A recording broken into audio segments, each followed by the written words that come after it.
Hi, today we listen to The King of Clubs by Agatha Christie. Truth, I observed, laying aside the daily newsmonger, is stranger than fiction. The remark was not, perhaps, an original one. It appeared to incense my friend. Tilting his egg-shaped head on one side, the little man carefully flicked an imaginary fleck of dust from his carefully creased trousers and observed, "How profound. What a thinker is my friend Hastings."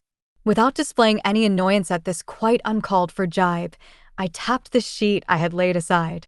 "You've read this morning's paper?" "I have." And after reading it, I folded it anew symmetrically.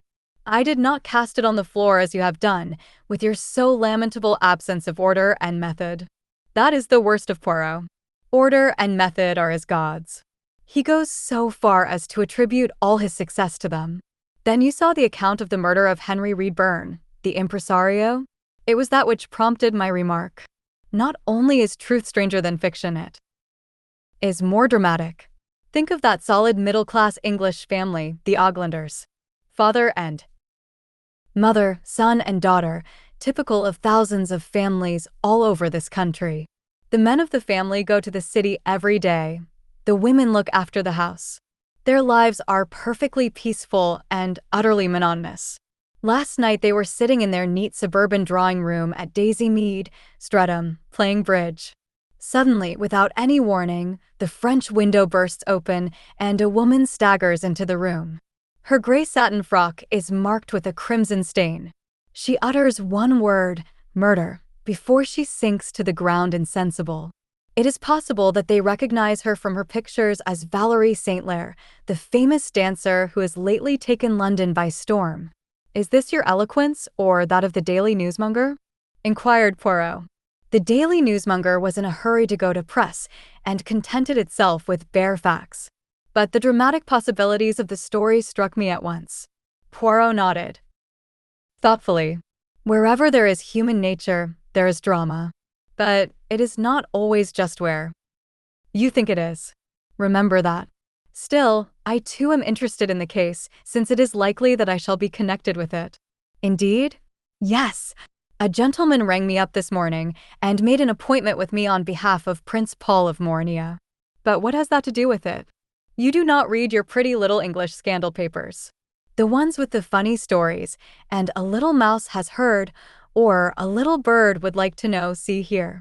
I followed his short stubby finger along the paragraph, whether the foreign prince and the famous dancer are really affinities, and if the lady likes her new diamond ring. "And now to resume your so dramatic narrative," said Poirot. "Mademoiselle St. had just fainted on the drawing-room carpet at Daisy Mead, you remember." I shrugged.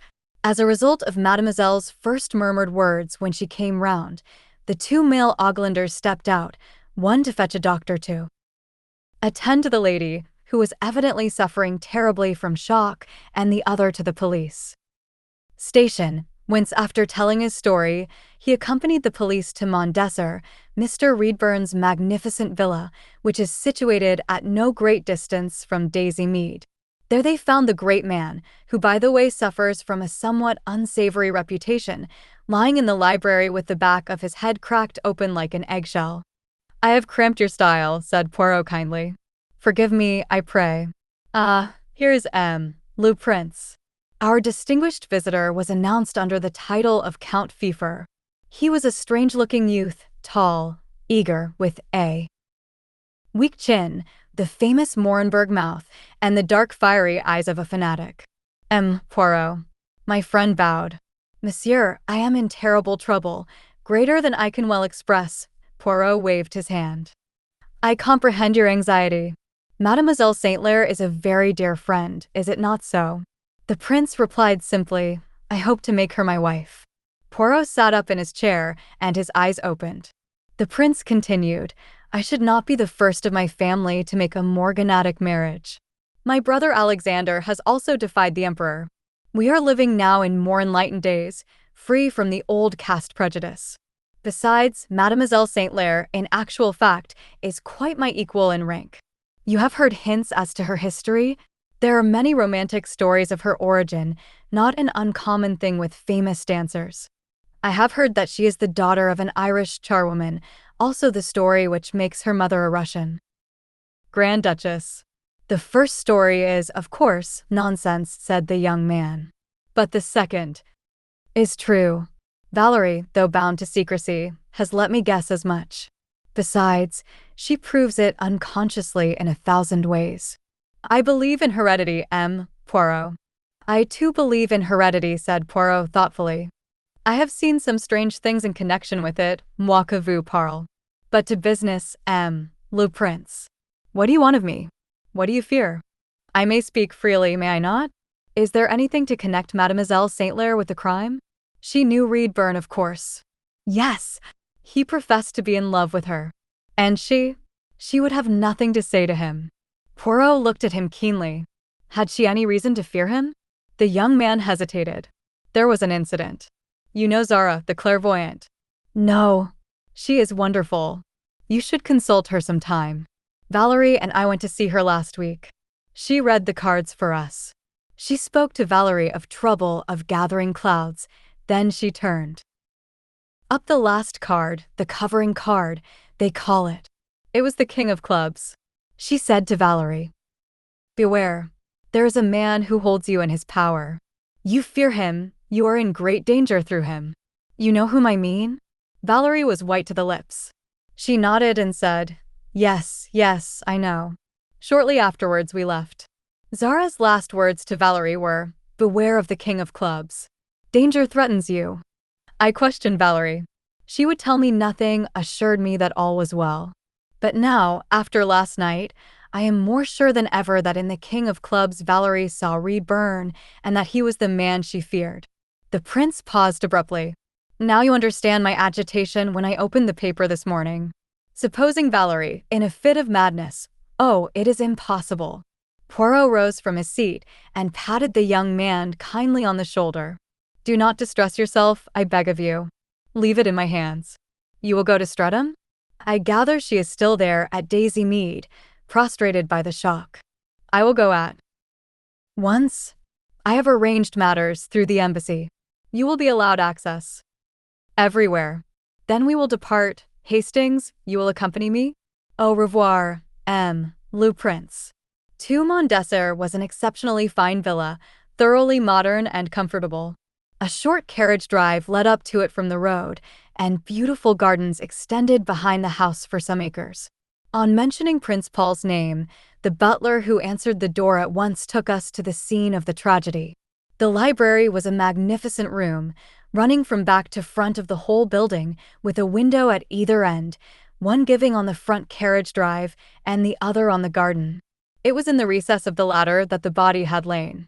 It had been removed not long before, the police having concluded their examination. That is annoying, I murmured to Poirot. Who knows what clues they may have destroyed? My little friend smiled. How often must I tell you that clues come from within? In the little gray cells of the brain lies the solution of every mystery. He turned to the butler. I suppose, except for the removal of the body, the room has not been touched? No, sir. It's just as it was when the police came up last night. These curtains now. I see they pull right across the window recess. They're the same in the other window. Were they drawn last night? Yes, sir, I draw them every night. Then Reedburn must have drawn them back himself? I suppose so, sir. Did you know your master expected a visitor last night? He did not say so, sir. But he gave orders he was not to be disturbed after dinner. You see, sir, there is a door leading out of the library onto the terrace at the side of the house. He could have admitted anyone that way. Was he in the habit of doing that? The butler coughed discreetly. I believe so, sir. Poirot strode to the door in question. It was unlocked. He stepped through it onto the terrace, which joined the drive on the right. On the left it led up to a red brick wall. The fruit garden, sir. There is a door leading into it. Farther along, but it was always locked at 6 o'clock. Poirot nodded and re-entered the library, the butler following. Did you hear nothing of last night's events? Well, sir, we heard voices in the library a little before 9. But that wasn't unusual, especially being a lady's voice. But of course, once we were all in the servants' hall, right the other side, we didn't hear anything at all. And then, About 11 o'clock, the police came. How many voices did you hear? I couldn't say, sir. I only noticed the ladies. Ah, I beg pardon, sir, but Dr. Ryan is still in the house, if you would care to see him. We jumped at the suggestion, and in a few minutes the doctor, a cheery, middle-aged man, joined us and gave Poirot all the information he required. Reedburn had been lying near the window, his head by the marble window seat.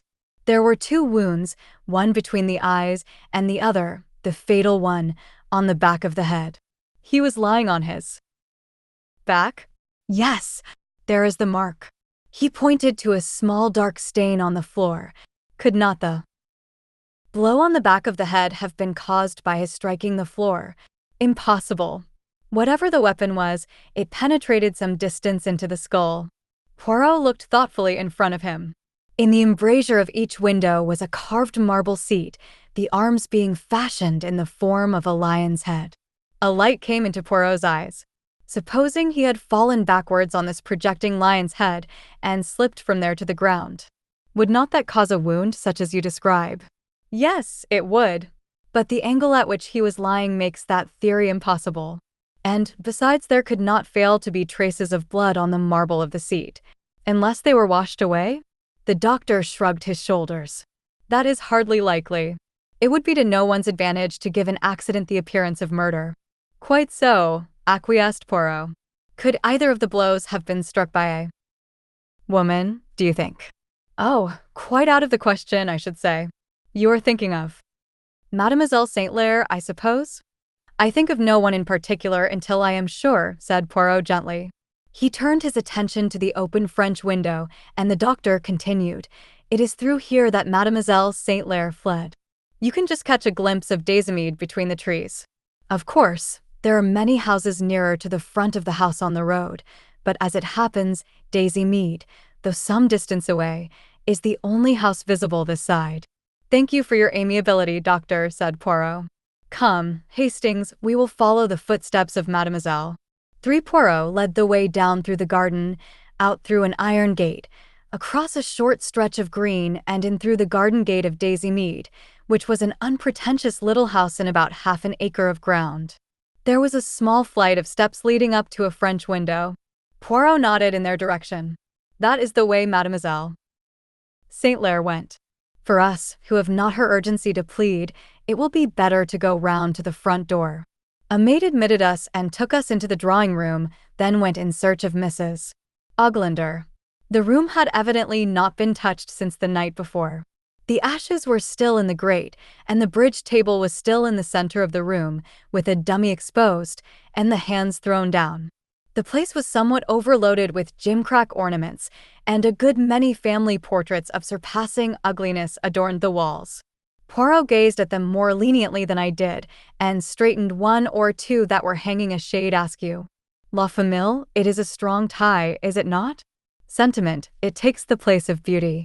I agreed, my eyes being fixed on a family group comprising a gentleman with whiskers, a lady with a high front of hair, a solid, thick-set boy, and 2 little girls tied up with a good many unnecessary bows of ribbon. I took this to be the Oglander family in earlier days and studied it with interest. The door opened, and a young woman came in. Her dark hair was neatly arranged, and she wore a drab-colored sports coat and a tweed skirt. She looked at us inquiringly. Poirot stepped forward. Miss Oglander? I regret to derange you, especially after all you have been through. The whole affair must have been most disturbing. It has been rather upsetting, admitted the young lady cautiously. I began to think that the elements of drama were wasted on Miss Oglander, that her lack of imagination rose superior to any tragedy. I was confirmed in this belief as she continued, I must apologize for the state this room is in. Servants get so foolishly excited. It was here that you were sitting last night, and pas? Yes, we were playing bridge after supper, when excuse me, how long had you been playing? Well, Miss Oglander considered. I really can't say. I suppose it must have been about 10 o'clock. We had had several rubbers, I know. And you yourself were sitting where? Facing the window. I was playing with my mother and had gone one no trump. Suddenly, without any warning, the window burst open and Miss St. Clair staggered into the room. You recognized her? I had a vague idea her face was familiar. She is still here, is she not? Yes, but she refuses to see anyone. She is still quite prostrated. I think she will see me. Will you tell her that I am here at the express request of Prince Paul of Mornia? I fancied that the mention of a royal prince rather shook Miss Oglander's imperturbable calm. But she left the room on her errand without any further remark and returned almost immediately to say that Mademoiselle St. Clair would see us in her room. We followed her upstairs and into a fair-sized light bedroom. On a couch by the window a woman was lying who turned her head as we entered. The contrast between the two women struck me at once, the more so as in actual features and coloring they were not unlike, but... Oh, the difference! Not a look, not a gesture of Valerie St. Clair's, but expressed drama. She seemed to exhale an atmosphere of romance. A scarlet flannel dressing gown covered her feet, a homely garment in all conscience, but the charm of her personality invested it with an exotic flavor, and it seemed an Eastern robe of glowing color. Her large dark eyes fastened themselves on Poirot. You come from Paul? Her voice matched her appearance. It was full and languid. Yes, mademoiselle. I am here to serve him, and you. What do you want to know? Everything that happened last night. But everything. She smiled rather wearily. Do you think I should lie? I am not stupid. I see well enough that there can be no concealment. He held a secret of mine, that man who is dead. He threatened me with it. For Paul's sake, I endeavored to make terms with him. I could not risk losing Paul. Now that he is dead, I am safe. But for all that, I did not kill him. Poirot shook his head with a smile. It is not necessary to. Tell me that, mademoiselle. Now recount to me what happened last night. I offered him money. He appeared to be willing to treat with me. He appointed last night at 9 o'clock. I was to go to Mondesser. I knew the place. I had been there before. I was to go round to the side door into the library, so that the servants should not see me. Excuse me, mademoiselle, but were you not afraid to trust yourself alone there at night?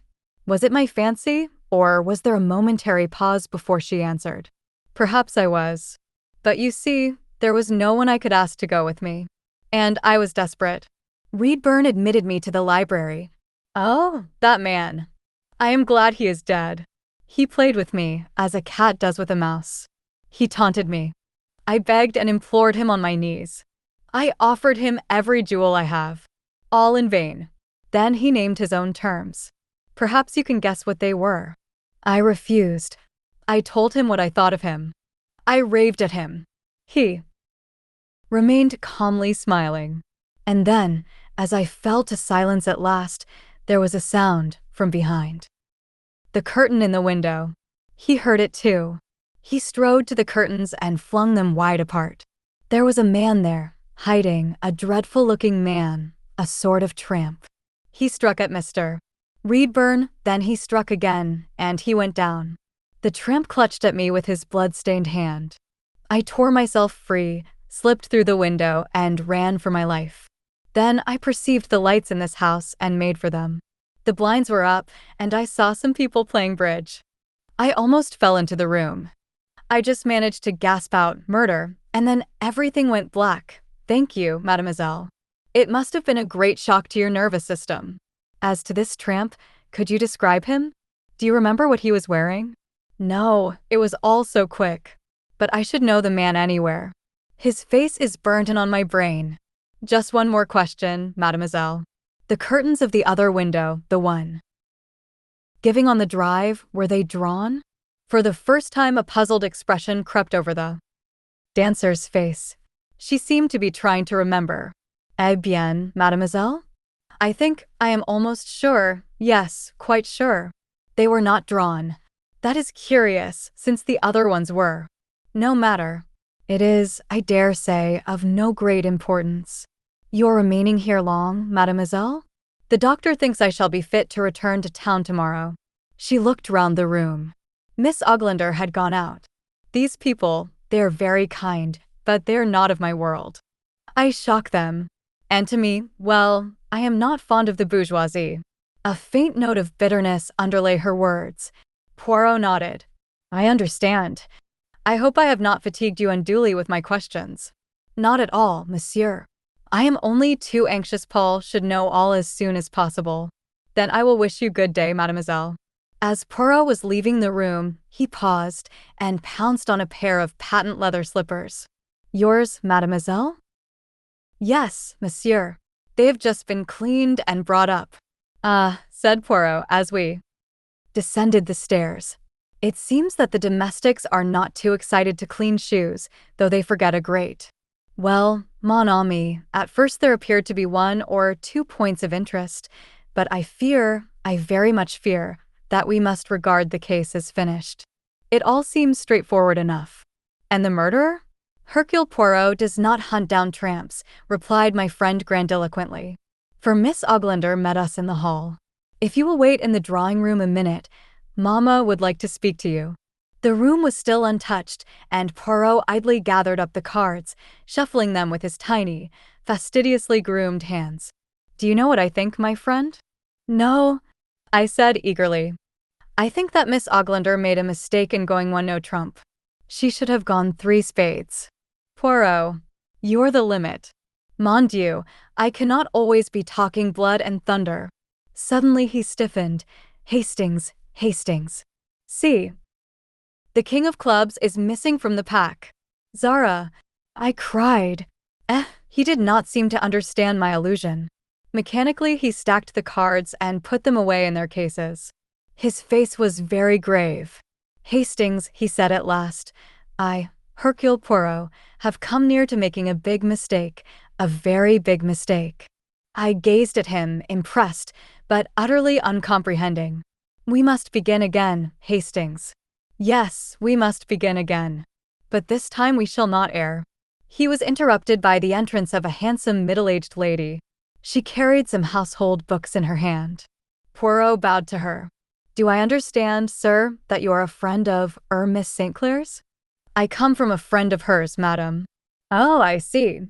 I thought perhaps, Poirot suddenly waved brusquely at the window. Your blinds were not pulled down last night?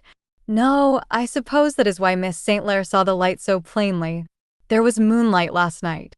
I wonder that you did not see Mademoiselle St. Clair from your seat here facing the windows. I suppose we were engrossed with our game. Nothing like this has ever happened before to us. I can quite believe that, madam.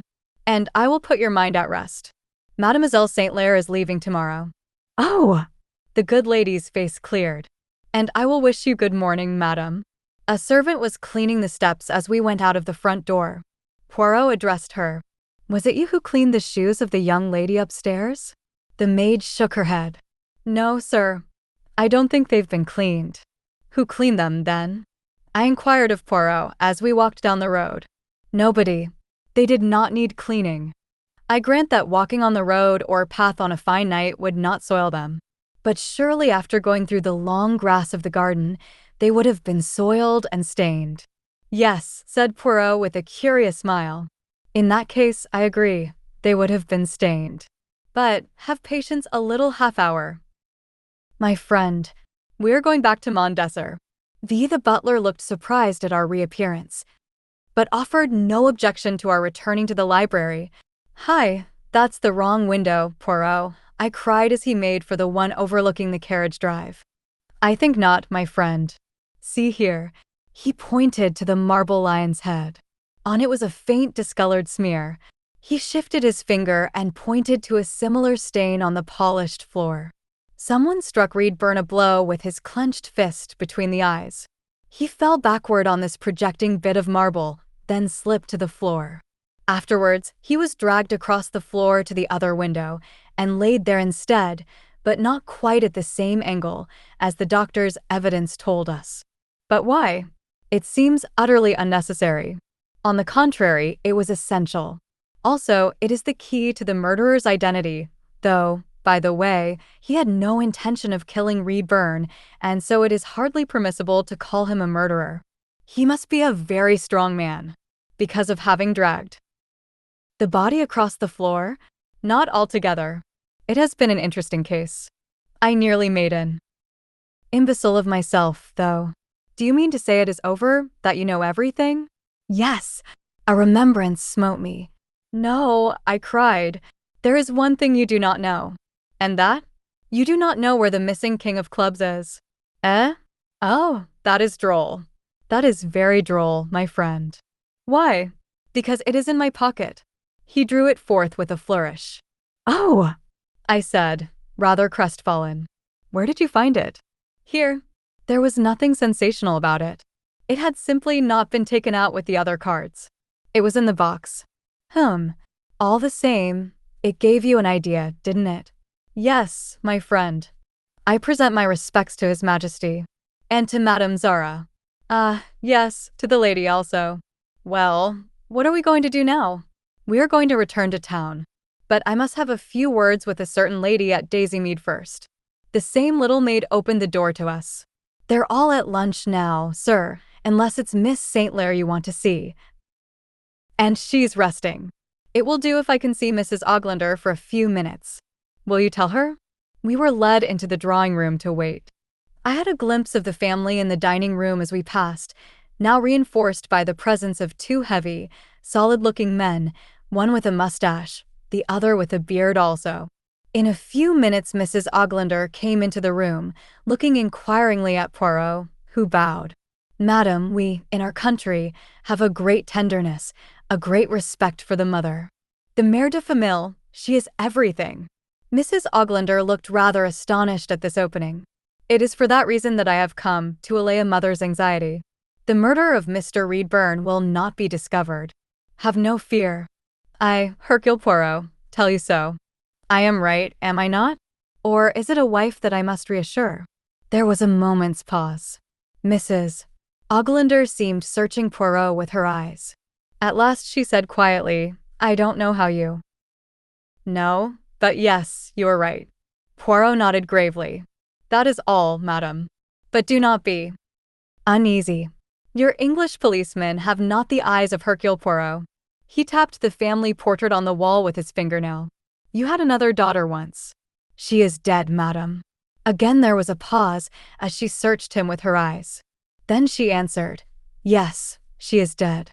Ah, said Poirot briskly. Well, we must return to town.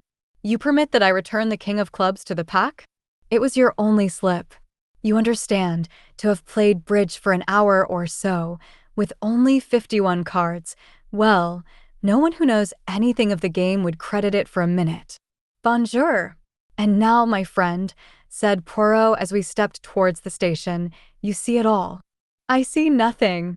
Who killed Reedburn? John Oglander, Jr. I was not quite sure if it was the father or the son, but I fixed on the son as being the stronger and younger of the two. It had to be one of them, because of the window. Why? There were 4 exits from the library, 2 doors, 2 windows, but evidently only one would do. 3 exits gave on the front, directly or indirectly. The tragedy had to occur in the back window in order to make it appear that Valerie St. Clair came to Daisymead by chance. Really, of course, she fainted, and John Oglander carried her across over his shoulders. That is why I said he must be a strong man. Did they go there together, then? Yes. You remember Valerie's hesitation when I asked her if she was not afraid to go alone? John Oglander went with her, which didn't improve Reedburn's temper, I fancy. They quarreled, and it was probably some insult leveled at Valerie that made Oglander hit him. The rest, you know. But why the bridge? Bridge presupposes 4 players. A simple thing like that carries a lot of conviction. Who would have supposed that there had been only 3 people in that room all the evening? I was still puzzled. There's one thing I don't understand. What have the Oglanders to do with the dancer Valerie St. Clair? That I wonder you did not see. And yet you looked long enough at that picture on the wall longer than I did. Mrs. Oglander's other daughter may be dead to her family, but the world knows her as Valerie St. Clair. What? Did you not see the resemblance the moment you saw the 2 sisters together? No, I confessed. I only thought how extraordinarily dissimilar they were. That is because your mind is so open to external romantic impressions, my dear Hastings. The features are almost identical. So is the coloring. The interesting thing is that Valerie is ashamed of her family, and her family is ashamed of her. Nevertheless, in a moment of peril, she turned to her brother for help, and when things went wrong, they all hung together in a remarkable way. Family strength is a marvelous thing. They can all act, that family. That is where Valerie gets her histrionic talent from. I, like Prince Paul, believe in heredity. They deceived me. But for a lucky accident and test question to Mrs. Oglander by which I got her to contradict her daughter's account of how they were sitting, the Oglander family would have put a defeat on Hercule Poirot. What shall you tell the prince? That Valerie could not possibly have committed the crime, and that I doubt if that tramp will ever be found. Also, to convey my compliments to Zara. A curious coincidence that I think I shall call this little affair the adventure of the King of Clubs. What do you think, my friend? The end.